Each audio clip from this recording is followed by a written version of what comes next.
powerful space in the house for me is this one. So we come through this door here, something like 500 million years of history right in front of your face.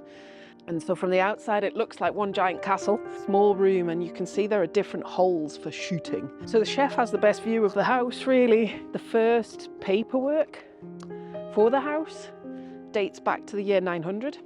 Tremendous view all the way around. I think it's the best swimming pool in Terrace.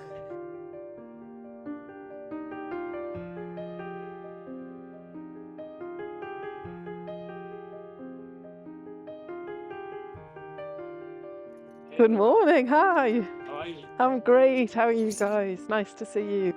Welcome to Fox House, Kingdom in the Sky.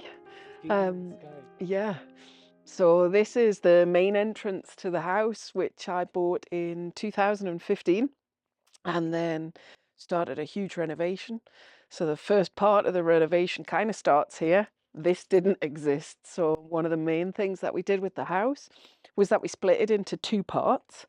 The part here where you enter for the kind of guest side of the house, which we use for different types of events, corporate events, wellness events, private events, and sometimes just for kind of general bed and breakfast.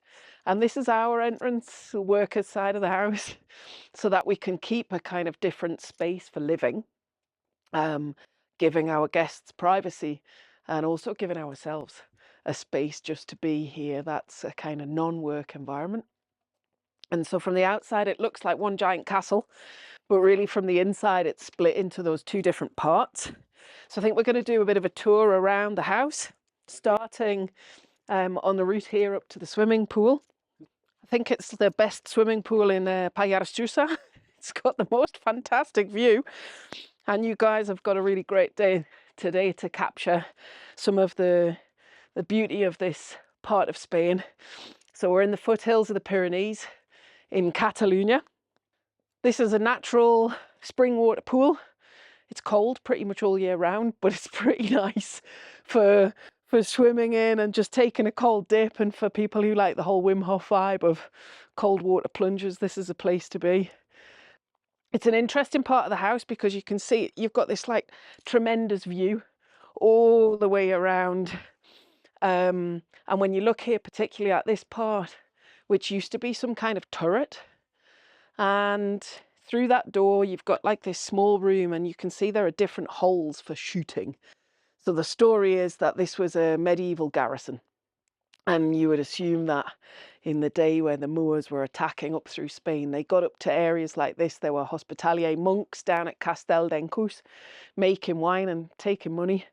And here would have been like a protective military outlook. So yeah, the view kind of gives you a key to the fact that they could see anybody trying to come up from that side of the mountains and anyone trying to pass through that way, which would take you directly up to Spain, through Spain to France, sorry, and Andorra.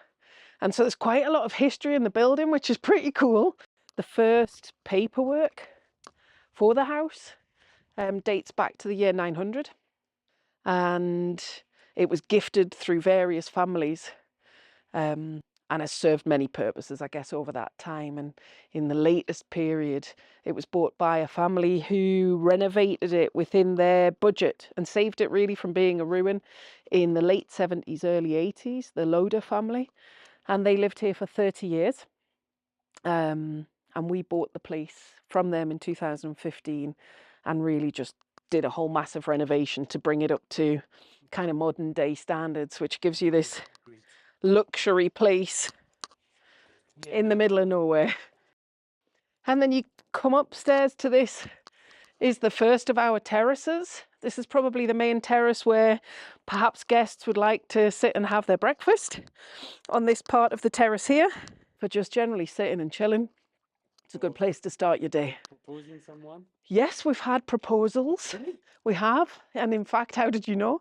One chap proposed to his girlfriend there, and another one most recently we organised a proposal trip for a British couple who came. Well, she's from Lebanon and he's from New Zealand, but they come from England. They're now living in Barcelona, and we arranged a exciting proposal trip for them, and they went up to the mountains and did a whole secret thing there, which was cool. So we've got kind of some old furniture that we've just made out of leftover pieces of wood and old beams out of the house. One of the best places really to sit in the late evening on this terrace, because you get the sunrise here, which is great for breakfast, but you miss the sunset because that's over there.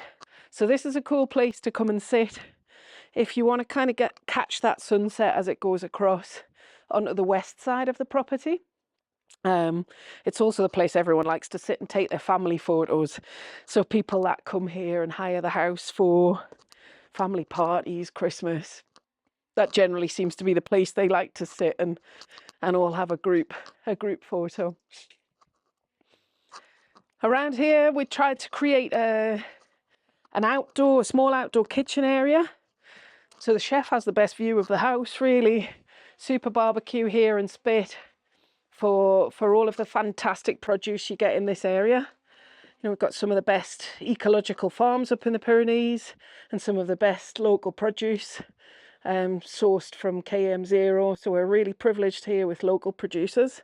And it's just an absolute pleasure to be able to cook outside in this location. We've got a bread oven, which, if you're clever, you can make pizzas in it. Everything, like all and all of from the mountain here. Yeah, all of the stonework is local. And when we refurbished the house, putting windows in, so you've got this connection between the inside and the outside, and you can really kind of drink in that view while you're having your meals, was super important to us. And you'll see all of the kind of outside exterior finishes, the antique original roof tiles that were replaced. So there was 500 square meters of roof that came off. And all of those, again, came from an architectural salvage place, which is amazing, down again in Artesa, Antigüedades Ramon. So they're super down there. And just trying to make the space a little bit more accessible. So building stairs using rock from the mountain to get up to the bench, building stairs that bring you up from the cars to the pool, so that you can really kind of live with the rock, which effectively is the foundation of the entire house. So you really preserve the mountain? Yeah. And live with it. And I think that's like a super important thing to us, is to try and reinstate as far as possible what was here.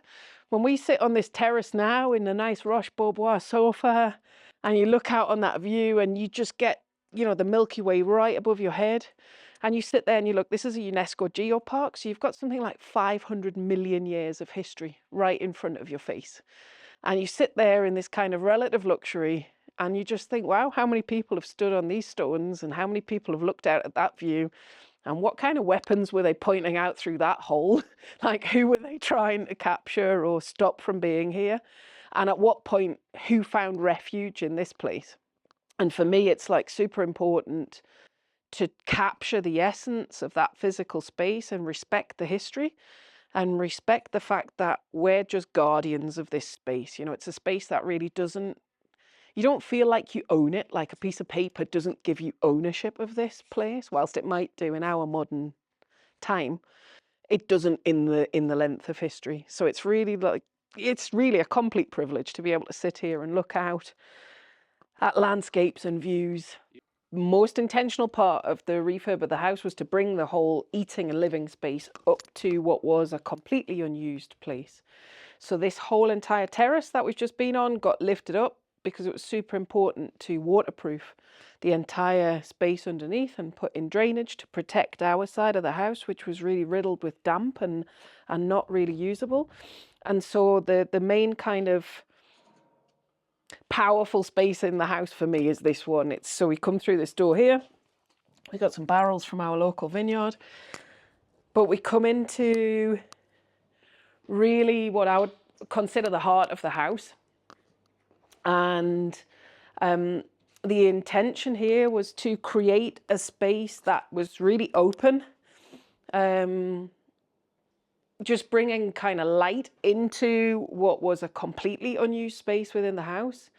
The roof, when I bought the place, was pretty much collapsing in on itself. There weren't any windows here. There was no kind of formal structure to close this in as a usable part of the house. But for me, when I'm thinking about the different types of utility that we give to the property, this is one of the central locations. You might have up to 18, 20 people staying in the property. So we've got a big table up in the kitchen, and then we have this other table down here in the kind of library and games area. So if you're having to do a meal that's for a huge group, the space is thought about in terms of giving sufficient intimacy for smaller groups, you know, corporate retreats, wellness experiences, or indeed for larger parties. So we've done stuff in here for very, very small groups like executive boards. And then we've done much bigger groups. Our own wedding we did here with 110 people. Obviously not all housed in the house, but you know, we were catering for that many people, and we hired other houses in the village. So using this as a collaborative area, we've done kind of creative retreats, artistic retreats, and it's interesting for me to see how other people give their own kind of view or their own use on this space themselves. So we had some young digital guys that were here as part of a creative retreat we did, and they used the windows as their whiteboard. And so they got their pens and they're using the windows, and they're inspired by the view, and they're inspired by the energy of the artists and creatives that were with us. And they were using the windows to draw out their kind of user experience flows. And it's super cool just to watch that and to be able to stand back and kind of let go of the space in some respects for other people to interpret. So this part of the house here was a complete disaster, like we said, when it was bought. It wasn't used. It would have traditionally been a space for animals. There would have been a huge gate that went across from that pillar there to here, and this would have been like the locking mechanism for that.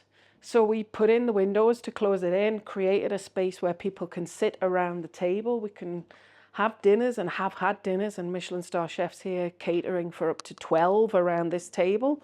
And it becomes quite a theatrical experience. It's quite a theatrical kitchen. The archways were preserved intentionally. They're absolutely beautiful. The whole walls were kind of breaching in through to damp. And so we had to dig them out on both sides to effectively tank and reinforce the structure behind the walls and make it waterproof. And then the whole concept of what the interior might look like when it's finished almost evolved with the physical structure of the building. So, you know, originally you imagine I might tile these areas under the arches, and we used just basic, really old pieces of wood and scaffolding board to shutter the concrete when the concrete was poured. And when the shuttering was taken off, I just thought, wow, the actual mark that the wood leaves on the concrete, for me, it's really super beautiful. So it just gets left like that. You know, the roof came off, and we replaced 500 square meters of the roof, interior and exterior, with ecological products sourced from Rialp, again, another local provider further up in the mountains, one of the largest sawmills for the area. And that, again, was really important for us to use local where we can use local, similar with the food and all of the things that we do in the house. Where we can, we like to collaborate with local providers because there's such a wealth of real local talent here. The kitchen, whilst it might appear massive to people that come in, when you think of the different uses that the kitchen has, having, you know, a family of 20 here versus a group of 6 versus a yoga retreat for 7 days with 15 people, the biggest thing that to try and plan out in the kitchen was, where the hell do you store all of the stuff that you need? We're pretty remote from the shops, so you can't just be going to the shops every day to buy stuff. And so the island gives a nice space to communicate while you're cooking. You can kind of be in the vibe with people, or if people are using the kitchen themselves to cook, it's a very communal space, and it brings with it a real communal energy. There's all kinds of fridges and freezers hidden down here, and glass storage down there. And then we've got more fridges, freezers, and behind here, the working area of the kitchen, really, for cooking and cleaning. And all manner of super random little things that we've picked up along the way that some have super relevance to us, you know, like these things here and these trays here came from India, and they're actually my great grandparents who went to work in a mine in India in the 1800s, and my grandma, when she passed away, left all of this brass stuff. And again, it kind of lives on here, traveling traveling from where it's traveled. We've got, I guess, stuff that has been picked up along the way on various travels. These old army helmets came from Ibiza a long time ago, in the days of going there for clubbing, not antique buying. And I figured they'd find a house somewhere 20 years later. They find a life as a light here back in the Spanish peninsula. This area here, beautiful in the winter, fantastic for kind of communal gatherings. It speaks for itself. Super comfy sofas, somewhere to read, somewhere to light a fire. And then here, a bit of a wine collection, games and a library. So we come through onto the kind of middle floor of the house. There are 4 bedrooms on this floor. The stair handrail is actually just made from pieces of wood that we found in the lake that you can see off the terrace. We're trying to think of something to make a handrail to stop people falling down. And yeah, we had the idea of just using some sticks, which I think, yeah, and it just brings a bit of life to the space. All of the bedrooms are ensuite. They're all pretty unique, but have a similar theme of being quite open and large spaces, so that, you know, you're not feeling kind of closed in. We've put additional windows in where possible. Bit of a gamble in Spain, because traditionally there would be less windows to maintain the coolness of the room. So a bit of a gamble, but obviously with modern materials you can put in the windows that help shield you from the heat that comes for the 3 or 4 months in the summer. All of the rooms have repurposed farm implements, yeah, for door handles, which again connect back to the uses of the land and the patrimony of this area. And yeah, The shower with 2 showers. shower with 2 showers, just for fun, just because you can, just because you can. Efficient in the morning. That's They it. shower together, Exactly. separately. Yeah. And then we've got some like super cool antique hand basins that again come from our friends down in Artesa, in Antiguitas Ramon. But these are hundreds and hundreds of years old.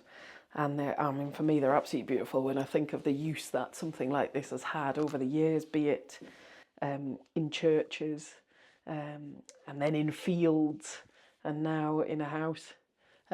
Super amounts of artwork from very talented friends all over the world, and just through personal obsession of looking at cool stuff, and then just repurposing things that were left, random things that were left in the house, like bags of books, like books that I personally wouldn't be interested in reading potentially, but it always seems like a crime just to throw away books. So here we were puzzling how to finish the end of the bed, and it's not that the full weight of the bed is on the books, right? It's just there as an aesthetic, but there was, you know, there was like a little space there at the end of the bed, so just to kind of repurpose stuff instead of throwing it away.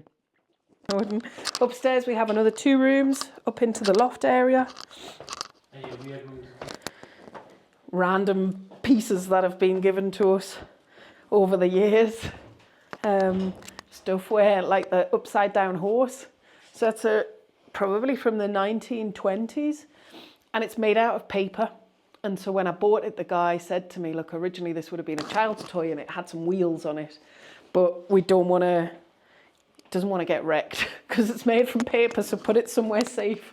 And the only safe place we could think of was on the roof. We got some stuff by Bianco Perry up in Newcastle, who makes some fab signs. Here again, you can pass through into our side of the house and my office on this level. And we've got the boiler room and all of the stuff that kind of runs the house there. And the latest addition to the family, my new gong. So it's pretty cool. We'll go down the stairs to have a look at some of the outside spaces, which have evolved through the time of having the building. Originally, there would have been a small log cabin down here where we've built this new multi-use event space. We've landscaped this area and we're still on working with this, but we've got a herb garden here, which is winterized at the minute. Our dogs have a little house there. Under here, we've got a huge gas tank. Originally, the house would have run on small butane gas tanks. In every single room, there would have been a small gas tank for a fire. We created this building, which has multiple uses, and we're just in the process of finishing that off at the minute. The intention here is to have an outside space. So this has been used for our wedding party. It's been used for yoga retreats. It's been used for some corporate events. Josh is just on working at the minute to winterize all the woodwork. But we've got another huge barbecue area down here. Plenty of tables, and then we have a whole bunch of other event type props that we bring out to dress the space for events. We've got a handmade parrilla, an Argentinian parrilla, so a big new barbecue that we had made for our wedding party. Yeah, cooking for 110 people on that is pretty special. And then we've got this other one here that's for when you've got smaller groups, and a full space here for working. On the outside, we generally set up a big bar here and work with the local brewery, who come up to set up some taps for us and things when we have events. And yeah, it's pretty special to be able to host something out here and in the summer cover it over. It looks really pretty. And now in the clouds, yeah, it's a different vibe. It's a different vibe. First events in the clouds. We've got some magic pictures of a yoga retreat where they're all doing the yoga out here, and the clouds are just coming up, so it looks like they're practicing above the clouds, which is pretty cool. So we come through here. This is actually a vegetable patch, but for our wedding party, it became like an Ibiza style chill out zone. So we just covered it, and it had tents over the top and big, beautiful Indian cushions and stuff out here. So we had a whole chill out vibe going on there, and a cocktail bar and a fire pit here. We've got our Shrek style outdoor toilet, so that when we do have events, people don't have to keep going all the way upstairs to the house to use the facilities. And this year, Josh and Carl remade this space here as a reflexology garden. So we're in the process of planting a whole bunch of sensory plants, so like stuff that smells really good. And then the idea is that you take off your shoes and you start from the door there, and you've got lots of different runic symbols put into the stones, which are intentionally there to bring good vibes. And you walk barefoot around the circle and back again, and it gives you a whole massage on your feet and makes you feel really, really good afterwards. So that's a new addition this year, and just a place where you can really sit and reflect and kind of take a different view. Yeah, I think it's kind of like a never-ending job when you've got a property that's this size. Like, number one, different things occur to you that you can do that will be useful in terms of customers who want to use the space. And then also, you kind of have to figure out how you get the budget for these things without getting bigger and bigger mortgages. So just organically allowing the space to evolve also helps financially, figuring out how to pay for all of this stuff. The log cabin that was there is now up on the top there behind us, and currently serving as a garage, but ready set up to be a tiny house. So all of the infrastructure is inside there, and I think that's a 2025 job to convert that into a tiny house. Predominantly because as we get kind of more guests and more busy with the house, it'll become pretty key for us to have someone to work with us full time. Yeah, so this is the part that we're just working on finishing at the minute, multi-use space. We've hosted some events where it makes sense to have a space that you can use all year round, so you're not so weather dependent. You can imagine a corporate event outside is absolutely fantastic, but if the weather changes and you're in quite a remote location, it can change quite quickly. So having a separate space where we can do something inside is pretty interesting to us. So we built the main concrete structure when I did the main house, and with COVID and all of the increased costs that are associated with building work, it took a couple of years to save the capital back up to actually finish it. So it's just this year that we've put the windows in, and we've started to finish the interiors, and we're just working at present to finish that so that it gets into a good enough state for us to use with customers. And the idea here would be that you've got a space, it's quite echoey, isn't it? A space to use for various types of events. Yoga, board meeting strategy session. We can set up a big table in here. You can bring a team away, a small team away for quite an intimate gathering, thinking about next year's strategy for the business and what the real kind of plan is and what the key actions are to take forward. So it's quite a decent space to get you out of your day-to-day and for you to be able to work away from the house. So you've got all of the inspiration that the house builds, but then you've got a space away from the house where you can actually just focus in a different way onto different subject matters. We've done some sound-based stuff in this space, and that's something that I personally would like to carry on doing. So I'm learning sound-based therapy, so gongs and Tibetan bowls. So that's something that this space lends itself quite well to. And then in terms of art and creative retreats, so quite a nice space here for kind of gallery type stuff and independent working. We've done a shamanic drum making retreat where the team worked outside to make their drums and then came in here to actually use the drums. So the space is just a really big open space. Obviously this all opens up so that you get the kind of inside and outside. It's pretty messy, but we've got a little kitchen here, and obviously we've got snagging stickers all over the place while we're working with the team on some of the things that we need to fix. There's a small bathroom here and another bathroom downstairs, and then huge amounts of storage behind these walls here, where really we can put away. Got a lot of fitness equipment so that if ever you wanted to hire the house because you want to write a new album and you just want to be here and do some physical work and then do some kind of mental work and creative work, then it's a space that lends itself to being used for very different activities.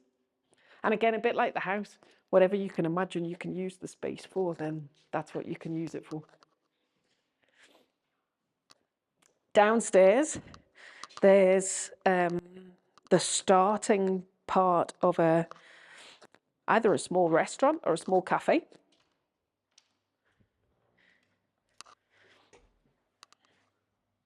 Or indeed just a kitchen for events or a showcase dining space.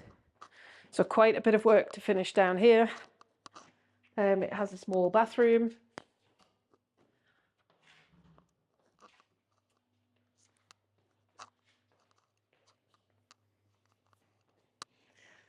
And then we come around into this, all opens out here. And then you've got a kitchen area. One of the ideas that I've got for this space is to collaborate potentially with a young chef and an upcoming artist. And every 6 months or year, effectively allow a chef to use this space to create their own small restaurant. It costs us nothing to have them here. If they can pay for their own consumables, then they can use this space, and we pair them with a local vineyard or an artist, and then change that over and effectively give somebody younger the opportunity to have some infrastructure to start to build their own business. Because I think that's one of the challenges in rural communities, is to build infrastructure like this is incredibly expensive. And I've been super privileged to have a great job in London and to buy property in London. So I bought a house in London when I was really young in an area that became really trendy. So, by selling an asset in the UK, you can start on this journey. But I think for young people who want to start a small business, it's super difficult. And I think it's good fun. It brings a lot of good energy to work and collaborate with people. So hopefully, again, that's a project for 2025, to find a good use for this space that is, exciting. exciting, good vibes. And the design of the space is such that perhaps when we're super old and we can't be bothered to go up all the stairs, that this could become like a James Bond style 1-bedroom flat. And if we go along, you can open up the doors. Yeah. And yeah, the whole space opens up. And the idea that you would then put a nice big dining table here, and then you've got a space to sit down there, and obviously you've got the spectacular views. And Carl fixing his doors. It's almost finished. Almost finished? Yeah. When is the opening? Official opening, or you don't have That's a good question. At the minute we've got some, not for the video, challenges with our builders. So yeah, we've got to overcome those challenges first, and then we'll figure it out from there. Thank you, Laura, for the tour. It was amazing. That's an absolute pleasure. Thank you for coming up here. Thank you.